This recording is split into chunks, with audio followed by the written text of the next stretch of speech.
அனைவருக்கும் வணக்கம். கடகராசிக்காரர்களுக்கு திடீர் கோடீஸ்வர யோகம் கொடுக்கக்கூடிய வகையில் மார்ச் மாதத்தில் கிரகநிலைகளின் அமைப்பு எப்படி உள்ளது என்று ஆராய்ந்து பார்க்கும்போது நிச்சயமாக கடகராசிக்காரர்களுக்கு ராஜயோகாதிபதியாக இருக்கக்கூடிய குரு ஜீவனஸ்தானமாகிய 10ல் சனி அஷ்டமஸ்தானத்தில் ஆட்சி பலம் பெற்று 8ஆம் இடத்தில் நிழல் கிரகமாக இருக்கக்கூடிய ராகு கேது 9 மற்றும் 3ஆம் இடத்தில் செவ்வாய் இந்த மாதத்தில் 7, 8 ஆகிய இடங்களில் சஞ்சரிக்க போகிறார். சுக்கிரன் 7, 8 ஆகிய இடங்களில் சஞ்சரிக்கிறாருங்க.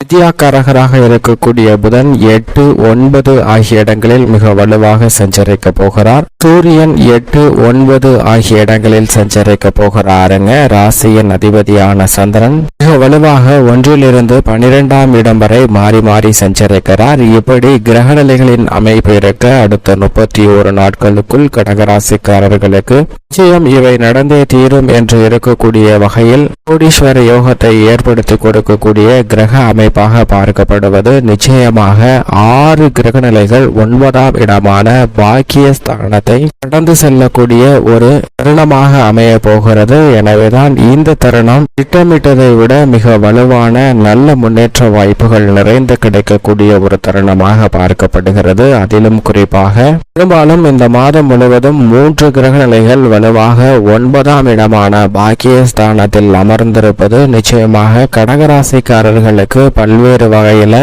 நன்மையும் முன்னேற்றமும் பொருளாதார ரீதியான சிக்கல்களை விளக்கக்கூடிய ஒரு தருணமாகவும் பார்க்கப்படுகிறது. ராஜயோகாதிபதியாக இருக்கக்கூடிய குரு இந்த மாதம் மட்டும் ஜீவனஸ்தானத்தில் பெற்றிருக்கிறார். அடுத்த மாதம் ஏப்ரல் மாதத்திலிருந்து மிக வலுவாக லாபஸ்தானத்தில் நுழைகிறாருங்க.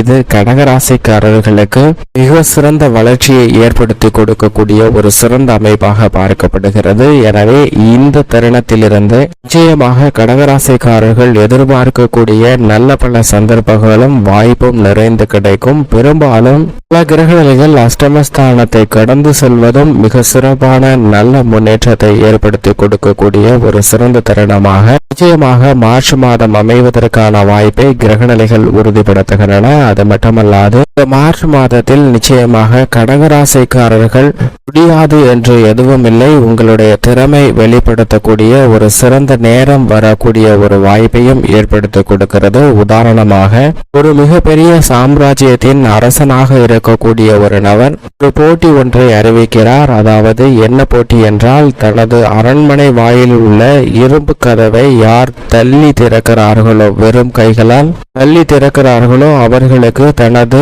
பகுதியில் உள்ள ஒரு சிறு பகுதியை பிரித்து கொடுத்து அதை நிர்வகிக்கக்கூடிய சிற்றரசனாக மாற்றப் போகிறேன் என்ற அறிவிப்பை வெளியிடுகிறாருங்க. இதை கேட்டவுடன் மக்கள் மத்தியில் சந்தோஷம் மிகவும் அபரிவிதமாக ஏற்படுகிறது. எனவே அந்த போட்டியில் கலந்து கொண்டு வெற்றி பெற வேண்டும் என்ற ஆர்வத்துடன் பலர் அந்த போட்டி நடக்கக்கூடிய இடத்தை நோக்கி விரைகின்றனர். அப்படி பார்க்கும்போது வெகுவளவில் கூட்டமானது திரண்டிருக்கிறது. இதை பார்த்து கொண்டிருந்த மன்னர் இந்த போட்டியில் பங்கு பெறுபவர்களுக்கு வெற்றி பெற்றால் என்ன பரிசு என்று அறிவிக்கப்பட்டதோ அதே போன்று தோல்வியடைந்தால் என்ன என்பதையும் தற்போது அறிவிக்கிறேன் என்று அறிவிக்கிறாருங்க. அதாவது நீங்கள் தோல்வியடைந்தால் உங்களது 2 கரங்களும் வெட்டப்படும் என்ற அறிவிப்பை வெளியிடுகிறார். இதை கேட்டவுடன் மக்கள் மத்தியில் அச்சம் சூழ்ந்து கொள்கிறது. என்னடா இவ்வளவு எளிதான போட்டியாக இருக்குமே என்று நினைத்து வந்தோம். ஆனால் இங்கு மிகப்பெரிய வில்லங்கத்தில் ஆபத்தில் மாட்டிக்கொள்வோமோ என்று அனைவர் மத்தியிலும் அச்சமானது ஆட்கொள்கிறது. உள்ளத்தில் அச்சம் ஆட்கொள்ள உங்களுடைய இலக்கை நோக்கி பின்னோக்கி செல்கின்றனர். வேண்டாம், இந்த போட்டியில் கலந்து கொள்ள வேண்டாம் என்று அனைவருமே பின்னோக்கி சென்று விடுகின்றனர். ஆனால் இந்த கூட்டத்தில் இருந்த ஒரு நபன் என்னிடம் இழப்பதற்கு ஒன்றுமில்லை, போனால் போகட்டும், 2 கரங்கள் தானே என்று நான் இந்த போட்டியில் கலந்து கொள்ள போகிறேன் என்று வெளிவருகிறார். ஆனால் மக்கள் அவர்களை பார்த்து, உனக்கு என்ன பைத்தியம் பிடித்து விட்டதா, இந்த போட்டியில் வெற்றி பெறுவது அவ்வளவு சுலபமான காரியம் இல்லை என்று ஏதேதோ சொல்லி அவனை குழப்புகின்றனர். ஆனால் அவன் நான் வெற்றி பெற்றால் இந்த நிலைமையிலிருந்து மிகப்பெரிய அளவில் வளர்ச்சி பெற முடியும் என்பதை உணர்ந்தேன். அதனால் என்னுடைய இலக்கை நோக்கி பயணிக்க போகிறேன் என்று அரண்மனை வாசலை நோக்கி நகர்ந்தது மட்டுமல்லாது தன் கரங்களை இந்த இரும்பு கதவுகளில் வைத்து தள்ள ஆரம்பித்து விட்டான். அப்படி செய்யும் போது அந்த கதவு எளிதாக திறந்து விடுகிறது. ஏனென்றால் அந்த கதவிற்கு தாழ்பால் கூட இடவில்லை.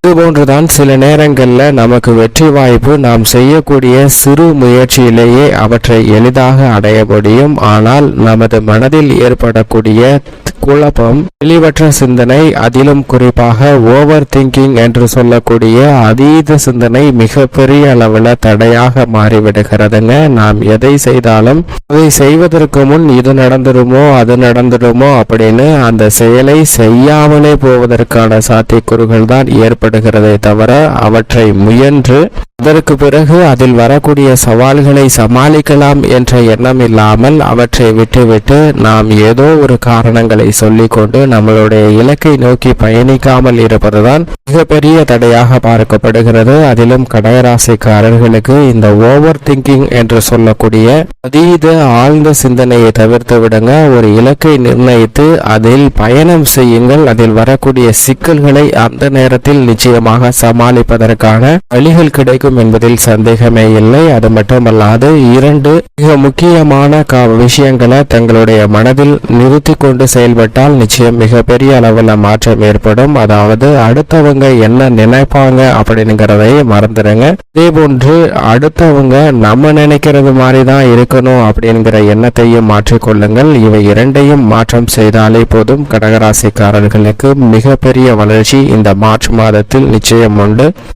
ராஜயோகாதிபதியாக இருக்கக்கூடிய குரு மிக வலுவாக ஜீவனஸ்தானத்தில் அமர்ந்திருக்கிறார். இன்னும் குறைந்தது 45 நாட்களுக்குள் லாபஸ்தானத்தில் பிரவேசம் செய்ய போகிறாருங்க. எனவே கடகராசிக்காரர்களுக்கு நிச்சயமாக அஷ்டம சனியின் ஆதிக்கம் இருந்தாலும் பல்வேறு வகையான சிரமங்களை தவிர்த்துவிட்டு நல்ல முன்னேற்றத்தை நிச்சயமாக ஏற்படுத்தி கொடுக்கக்கூடிய வலுவான அமைப்பிற்கு குரு மாறுவதோடு மட்டுமல்லாது நிழல் கிரகமாக இருக்கக்கூடிய ராகு கேதுவும் வலுவாக சென்றிருப்பது சனியால் ஏற்படக்கூடிய சிரமங்கள் அனைத்தும் விலகும். ஏனென்றால் சனி நீதி தவறாத நடுநிலை கிரகமாக பார்க்கப்படுகிறார். அவர் அஷ்டமஸ்தானத்தில் ஆட்சி பலம் பெற்றிருந்தாலும் குரு ராகு கேது போன்ற கிரகநிலைகள் வலுவாக கடகராசிக்காரர்களுக்கு மாறக்கூடிய தருணம் என்பதால் நிச்சயமாக சிரமங்கள் அனைத்தும் விலகும். குடும்ப ரீதியாக அஷ்டம சனியின் ஆதிக்கம் இருந்தாலும் திருமணம் செய்வதற்கான யோகமும் புத்திர பாக்கியம் கிடைக்கக்கூடிய ஒரு சிறந்த தருணமாக அமைய போகிறது. அது மட்டுமல்லாது உங்களுடைய சிறு முயற்சியிலே கூட புதிய சொத்துக்களை வாங்குவதற்கும் புதிதாக வீடு நிலம் வாகனம் வாங்குவதற்கான அதிர்ஷ்ட யோக வாய்ப்புகள் நிச்சயமாக இந்த தருணத்தில் நிறைந்து கிடைக்கிறது. உணர்ச்சி வசப்படுதலை தவிர்த்துவிட்டு ஆக்கப்பூர்வமாக செயல்பட்டால் மிகப்பெரிய அளவில் முன்னேற்ற வாய்ப்பு நிச்சயமாக கிடைக்கிறது. உத்தியோகம் தொழில்துறையை சனி பகவான் தனது கட்டுப்பாட்டில் வைத்துக் கொண்டிருப்பதால் சில நேரங்களில் உத்தியோக ரீதியாக ஒரு விரக்தி மனப்பான்மை ஏற்படலாங்க. ஆனால் அதில் இருக்கக்கூடிய பிரச்சனைகளை தீர்வு காண முயற்சி செய்தால் நிச்சயமாக அதில் வெற்றி கிட்டும். மேலும் நீங்கள் எதிர்பார்க்கக்கூடிய பல சலுகைகளும் இந்த தருணத்தில் நிச்சயமாக கிடைக்கும். தொழில்துறை வியாபாரத்துறையில் திட்டமிட்ட பணிகளை மிக சிறப்பாக செய்து முடிக்கலாம். ஆனால் அதே சமயம் அகலக்கால் வைக்க வேண்டாங்க. அகலக்கால் வைப்பதால் சில ஏமாற்றங்களை சந்திப்பதற்கான வாய்ப்பு உண்டு. ஆனால் திடீரென முடிவெடுத்து ஒரு செயலை செய்யும் போது மிகப்பெரிய அளவில் நிச்சயமாக வெற்றி காத்து கொண்டிருக்கிறது. கடகராசிக்காரர்களுக்கு கலைத்துறையின் நாயகனாக இருக்கக்கூடிய சுக்கிரன் மிக வலுவாக 7, 8 ஆகிய இடங்களில் சஞ்சரிக்க போகிறார். பெரும்பாலும் 8ஆம் இடம் ஆகிய அஷ்டமத்தில் அமர்ந்தாலும் இந்த மாதத்தின் துவக்கத்தில் வலுவாக சப்தமஸ்தானத்தில் வெற்றிருக்கிறார். எனவே கலைத்துறை ரீதியான பணிகளில் வெற்றி பெறக்கூடிய அளவில் புதிய வாய்ப்புகள் நிறைந்து கிடைக்கக்கூடிய இனிமையான தருணமாக பார்க்கப்படுகிறது. அரசியல் சார்ந்த பணிகளில் சில மறைமுக தொல்லைகள் சில விஷயங்கள்ல சாதுரியமாக நடந்து கொள்ள வேண்டிய ஒரு தருணமாகவும் பார்க்கப்படுகிறது.